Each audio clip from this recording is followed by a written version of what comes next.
Welcome to our new mid-episode break, namely 90s Minute. Every week we take a look back at a culturally relevant show, movie, or piece of pop culture that probably helps stoke the algorithm.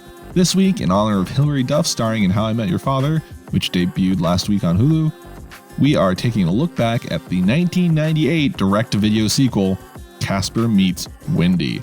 I wanted to do Friends because How I Met Your Mother basically stole their formula, not including the voiceovers, but Andrew disagrees with me on that assessment.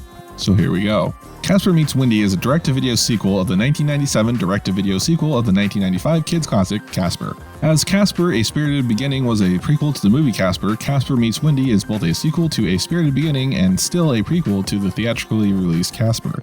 The movie stars Lizzie McGuire as Wendy the Good Witch, another Harvey Comics property like Casper the Friendly Ghost. The movie starts with Casper's three uncles, voiced by Captain Copernicus Leslie Quark, post-1987 Goofy, and Wacko Warner, pretending to be a UFO at a baseball game. After getting a good scare in, they decide to take Casper on vacation. Meanwhile, evil warlock Desmond Spellman, played by the lawyer from The Godfather Part 3, learns that Wendy will become the greatest witch ever, surpassing his own power. So he creates minions named Jules, played by the bailiff from Night Court, and Vincent, played by Mr. Vargas from Fast Times at Ridgemont High, to hunt her down. Because what 8-year-old wouldn't get that Pulp Fiction reference, am I right?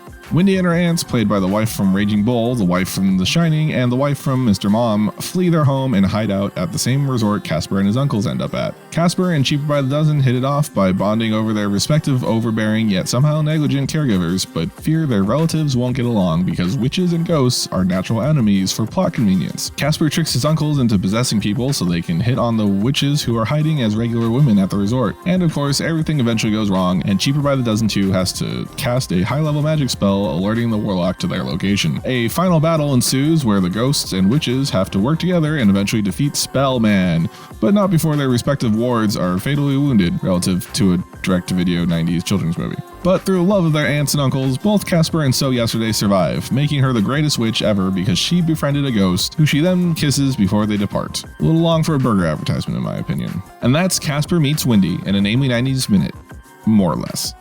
Thanks for watching, and join us again next Tuesday for another Namely 90s Minute. Remember, you can always hear these a day early in full episodes of Namely 90s on all major podcasting platforms, and most of the small ones too. Please subscribe and do all the YouTube-y things like bell ringing, share like a scribes, that sort of stuff. And we'll catch you next time.